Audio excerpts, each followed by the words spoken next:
మా latest videos కోసం మా ఈ తెలుగు న్యూస్ ఛానల్ సబ్స్క్రైబ్ చేసి గంట సింబల్ యాక్టివేట్ చేసుకోండి. ఆదివారం రోజు ఇంటి తలుపు బయట దీనిని పెడితే చాలు, చేసే ప్రతి పనిలో విజయం లభిస్తుంది. మిమ్మల్ని అదృష్టం వరిస్తుంది, సకల ఐశ్వర్యాలు సిద్ధిస్తాయి. మరి ఆదివారం రోజు ఇంటి బయట ఏం పెట్టాలో తెలుసుకునే ముందు మహాభారతంలోని ఒక చిన్న నీతి కథను ఇప్పుడు మనం విందాం.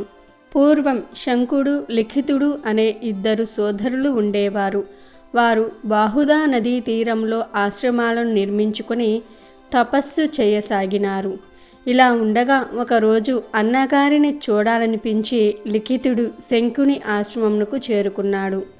అన్నగారు ఎక్కడో బయటికి వెళ్ళారని తెలుసుకుని ఆశ్రమంలోని ఒక చెట్టు నీడలో కూర్చుని దాని పండ్లు తింటూ అన్నగారి కోసం నిరీక్షిస్తూ ఉన్నాడు. వేదాంగ పారంగతుడైన శంకుడు వచ్చి తన తమ్ముణ్ణి చూసి సంతోషించాడు. అతడు పండ్లను ఆరగించటం చూసి, తమ్ముడు, ఈ పండ్లు నీకెక్కడివిరా అని అడిగాడు. లిఖితుడు చెప్పినది విని, ప్రియ సోదరా, అది తప్పు కదా. యజమానినైన నేను లేని సమయంలో నా అనుమతిని పొందకనే ఫలములను తీసుకునుట అపరాధమని నీ వెరుగవా? మన మహారాజు గారి వద్దకు వెళ్ళి నీవు చేసిన తప్పుకు తగిన శిక్షను అనుభవించిరా అని అన్న అయిన శంకుడు ఆజ్ఞాపించాడు. తండ్రి తరువాత తండ్రంతటి అన్నమాట తప్పని లిఖితుడు వెంటనే సుద్యుమ మహారాజు వద్దకు పరిగెత్తాడు. మునీంద్రుడు వచ్చాడని తెలియగానే ధర్మాత్ముడైన మహారాజు ఎదురేగి ఆర్జ పాద్యాదులర్పించి పూజించాడు. అప్పుడు లిఖితుడు, పార్థవ కులభూషణ, ఈ పూజలకు నేను అనర్హుణ్ణి. నేను మా అన్నగారు లేని సమయంలో ఆయన ఇంటికి వెళ్ళి చెట్టుకు ఉన్న పండ్లను ఆయన అనుమతి లేకుండా కోసుకొని తిన్నాను కనుక నేను చేసిన ఆ దొంగతనానికి తగిన రీతిలో శిక్ష వేసి నన్ను రక్షించు. రాజదండన పొందిన వారికి యమదండన ఉండదని మా అన్నగారు నాకు హితవు చెప్పారు అని ప్రార్థించాడు. మహా తపశ్శక్తితో లోకాలకు హితువు చేసే మిమ్మల్ని ఎట్లు శిక్షించము అని నచ్చజెప్పిన లిఖితుడు తన పట్టుదల వదలలేదు. చివరకు సుద్యుమ్నుడు దండ నీతి శాస్త్రాన్ని అనుసరించి లిఖితుని చేతులు నరికించాడు. లిఖితుడు ఎంతో సంతోషించి మహారాజును మనసారా ఆశీర్వదించి అన్నగారి వద్దకు పరిగెత్తాడు.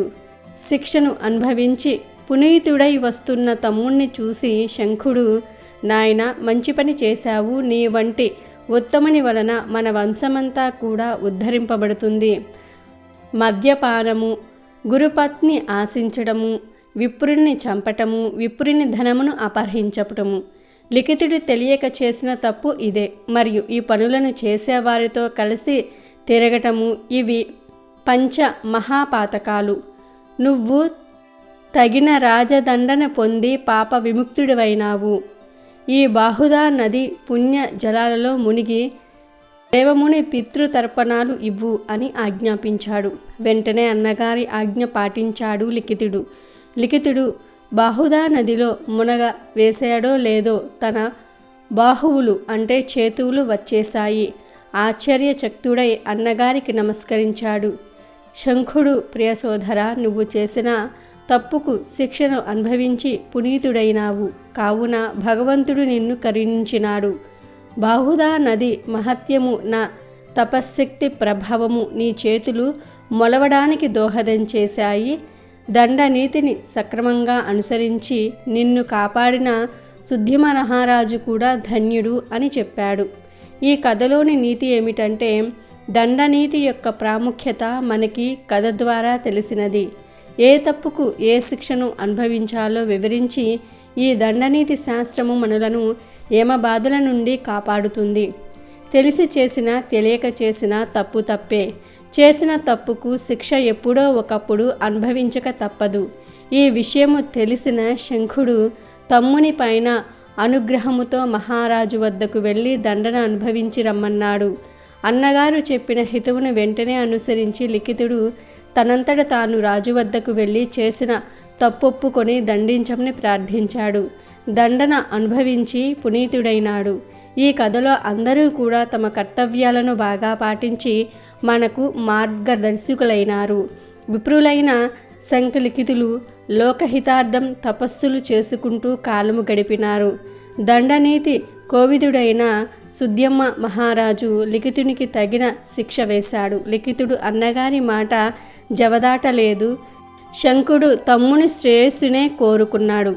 ఇక వీడియోలోకి వస్తే, ఆదివారం రోజు దీనిని ఇంటి బయట పెట్టడం వలన చేసే ప్రతి పనిలో విజయం లభిస్తుంది, మిమ్మల్ని అదృష్టం వరిస్తుంది అని జ్యోతిష్యులు చెప్తూ ఉన్నారు. మన పూర్వీకులు మనకు అనేక రకాల ఉపాయాలను తెలియజేశారు.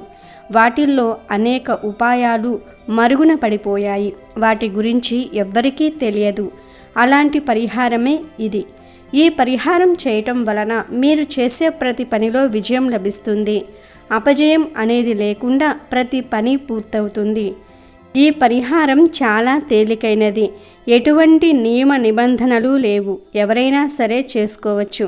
ఎలాంటి పూజలు చేయనవసరం లేదు. మంత్రాలు చదవవలసిన అవసరం అంతకన్నా కూడా లేదు. మరి ఏం చేయాలో చూద్దాం.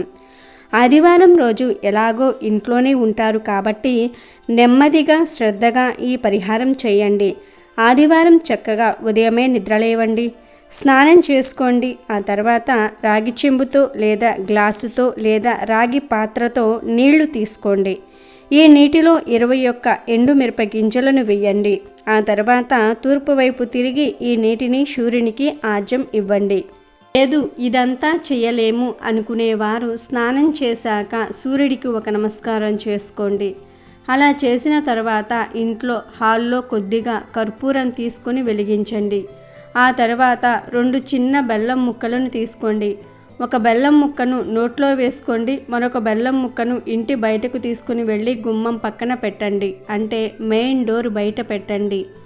అలా పెట్టిన తరువాత మీరు ఇంట్లోకి వచ్చి మీ పనులు మీరు చూసుకోవచ్చు. చిన్న బెల్లం ముక్క అయితే సరిపోతుంది. ఇలా పెట్టిన బెల్లం ముక్కను ఆదివారం సాయంత్రం తీసేసి డస్ట్బిన్లో పడవేయండి. ఇలా పెట్టిన బెల్లాన్ని చీమలు తినేస్తే ఇంకా మంచిది. ఇలా ఆదివారం రోజు బెల్లంతో ఈ పరిహారం చేస్తే నెమ్మదిగా మీకు మంచి ఫలితం కనిపిస్తుంది. ఈ పరిహారం చేసేవారు ఖచ్చితంగా మీరు ప్రతిరోజు కూడా పని మీద బయటికి వెళ్తారు కదా, అలా వెళ్ళేటప్పుడు కూడా చిన్న బెల్లం ముక్కను తప్పనిసరిగా నోట్లో వేసుకోవాలి. ఇలా చేయటం వలన మీకు ఖచ్చితమైన విజయాలు లభిస్తాయి.